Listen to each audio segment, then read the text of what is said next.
কলেজে গ্রীষ্মের ছুটি পড়ায় পরিমল ঠিক করলো তাদের গ্রামের দেশঘরে গিয়ে কয়েকদিন ঘুরে আসবে। এই কথা শুনতে পেয়ে তার বন্ধুরা এলো। তারা জেদ করলো এবং বলেই বসলো যে পরিমল, আমাদের ও তোদের দেশ বাড়িতে নিয়ে চল।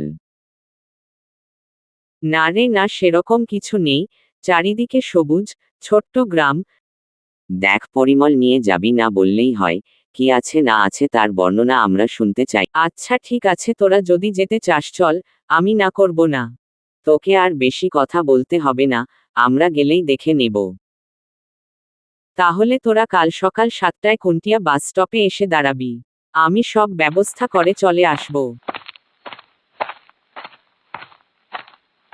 আরে পরিমল, এই ব্যাগের ভেতর কি রয়েছে? আরে কিছু না, দূরে যাচ্ছি, কখন কি লাগবে বলা যায় না, তাই যা যা দরকার তা নিয়েছি। তোরা তো কিছু আনবি না, তারপর তো বলবি তোর গ্রামে এসেছি। আরে চল, কতটা রাস্তা জানি না, আবার যেতে গিয়ে দেরি হয়ে যাবে তখন।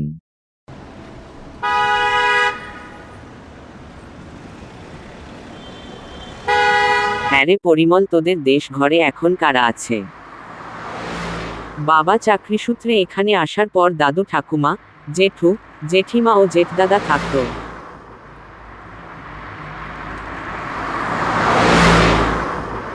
থাকতো মানে এখন কি নেই? এখন দাদু ঠাকুমা নেই, আর সবাই আছে। আমি 2 বছর আগে একবার একদিনের জন্য গিয়েছিলাম, আর যাওয়া হয়নি। তবে কোনো চিন্তা নেই, জেঠদাদা আছে, ও সব জায়গায় ঘুরিয়ে দেখিয়ে দেবে।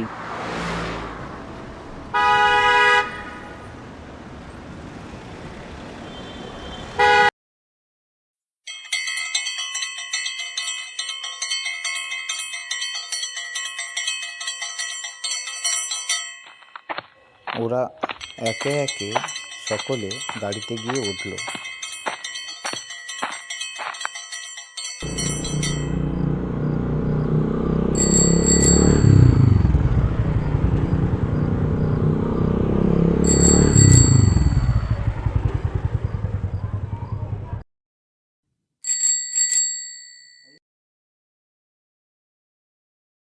সারাদিনের ক্লান্তি কাটাতে স্নান সেরে খেয়ে একটা বড় ঘুম।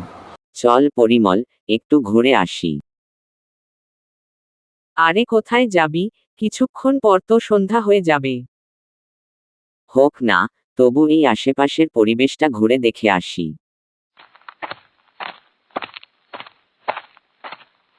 এখন কোথায় যাবি? জেঠিমা এরা একটু ঘুরতে যাবে বলছে তাই।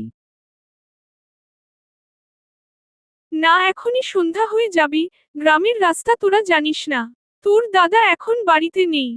জেঠিমা, দাদাকে তো দেখতে পাচ্ছি না, দাদা কোথায় গেছে? তোর দাদা কি আর ছোট আছে, সে এখন শহরে থাকে, মাসে 2 মাসে একবার করে আসে। তবে বেশি দূর যাস না, ওই নদীর দিকে একবারে যাবি না, সন্ধ্যার আগে ফিরে আসিস। আমরা বেশি দূর যাব না জেঠিমা, সন্ধ্যার আগেই ফিরে আসব। চল পরিমল, ওই নদীর দিকটা থেকে ঘুরে আসি। না জেঠিমা, যেতে বারণ করেছে। তুই কি ভয় পাচ্ছিস? গ্রামে এসেছি, নদীর তীরে না গেলে হয়?